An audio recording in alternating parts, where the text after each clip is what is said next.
Road విస్తరణ పనులను పర్యవేక్షించిన మంత్రి దుద్దల శ్రీధరబాబుతో పాటు కొలన్ హనుమంతరెడ్డి మరియు పలువురు నేతలు రోడ్డు విస్తరణలో కోల్పోయిన ఇళ్లు మరియు నష్టపోయిన వారిని ఆదుకుంటామని అన్నారు. అటవీశాఖ హెచ్ఎండిఏల సానుకూల స్పందనతో రోడ్డు విస్తరణ పనులు ప్రారంభించామన్నారు. మియాపూర్ నుంచి గండిమైతం వరకు 130 కోట్లతో రోడ్డు విస్తరణ పనులు, దోలపల్లి చౌరస్తా నుండి కొంపల్లి వరకు 149 కోట్లతో విస్తరణ పనులను ప్రారంభించారు. జీహెచ్ఎంసీ పరిధిలో 2 పడకల 1,00,000 ఇండ్లను పేద ప్రజలకు అందిస్తామన్నారు.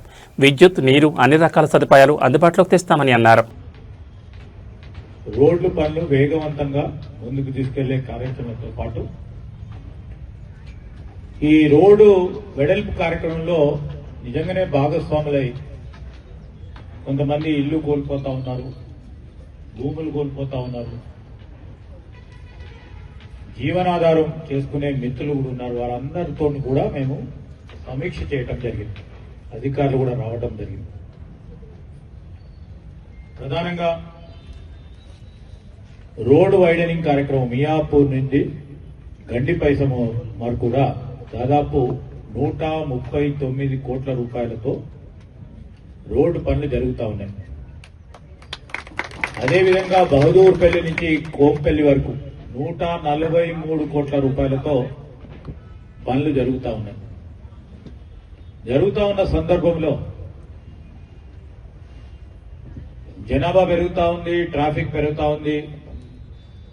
అనేక సందర్భాల్లో చాలా ముఖ్యమైన రహదారి ఇది.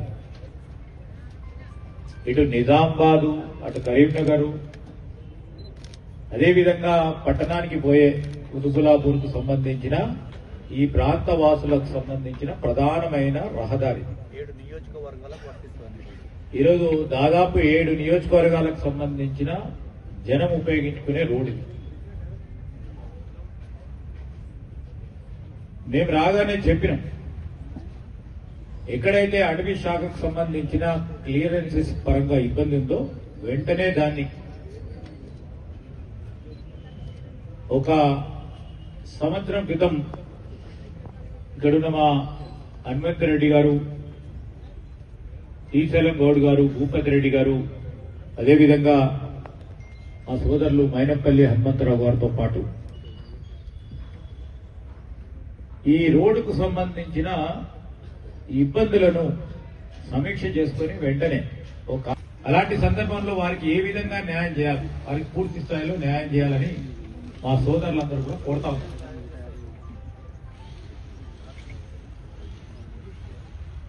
వారికి నష్టపోయితా ఉన్న ఈ ప్రాంత వాసులకు తప్పకుండా న్యాయం చేసే కార్యాచరణ తీసుకొని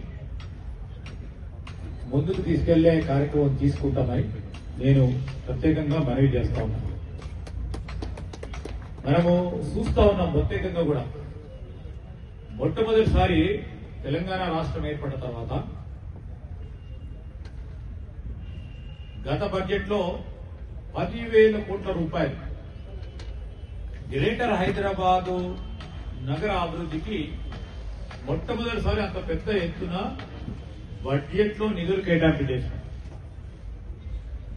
దానికి తోడు నిధులు కేటాయింపు చేస్తే కాదు, ఈరోజు పనులు వేగవంతంగా మీరు నగరం మూలలో పోయినా 4 దిక్కుల పోయినా పనులను వేగవంతంగా ముందుకు తీసుకెళ్తాం. ట్రాఫిక్ రద్దీ పెరుగుతా ఉంది, ఎందుకంటే అర్బనైజేషన్ అవుతా ఉంది, పట్టణీకరణ అవుతా ఉంది. గ్రామాల నుంచి పట్టణాలకు వస్తా ఉన్నారు. అవసరాలు పెద్ద ఎత్తున పెరుగుతా ఉన్నాయి. మంచినీటి సమస్య గాని, డ్రైనేజీకి సంబంధించి గాని, హౌసింగ్ కు సంబంధించి గాని, ఈ అవసరాలను దృష్టి పెట్టుకుని రాబోయే 20 సంవత్సరాలను దృష్టి పెట్టుకుని ముఖ్యమంత్రి గారు ఒక ప్రణాళిక సిద్ధం చేసుకుని ముందుకెళ్తాం.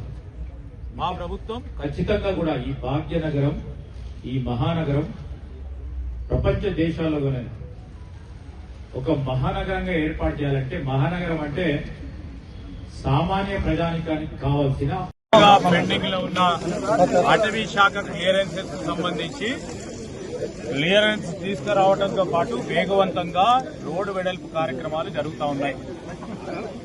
ఈరోజు గ్రేటర్ హైదరాబాద్ కు సంబంధించిన అంశం విషయంలో ప్రత్యేకించి కుతుబులాపూర్ నియోజకవర్గానికి సంబంధించిన ఈ నియోజకవర్గ పనులు దాదాపు 7 నియోజకవర్గాలకు సంబంధించిన ట్రాఫిక్ ఈ ప్రాంతం నుంచి వెళ్తా ఉన్న సందర్భంలో ఈ ప్రాంతవాసులు ఎదుర్కొంటా ఉన్న సమస్యలకు సంబంధించి మరి ముఖ్యమంత్రి గారు ఇచ్చిన మాట మేరకు వెంటనే దాన్ని యుద్ధ ప్రతిపాదికను తీసుకొని అటవీ క్లియరెన్సెస్ తీసుకొచ్చి ఈరోజు వేగవంతంగా పనులు జరుగుతూ ఉన్నాయి. ఈ పనులను సమీక్ష చేసుకోవడానికి, అదేవిధంగా ఎక్కడైతే చిన్న చిన్న బాటిల్ నెక్స్ ఉన్నాయో, ఎక్కడికైతే ఎవరికైతే ఇల్లు పోతా ఉన్నాయో, చిన్న చిన్న భూములు పోతా ఉన్నాయో, వాటికి సంబంధించి అధికారులతోని మేము వారితో ఆదేశించడం జరిగింది.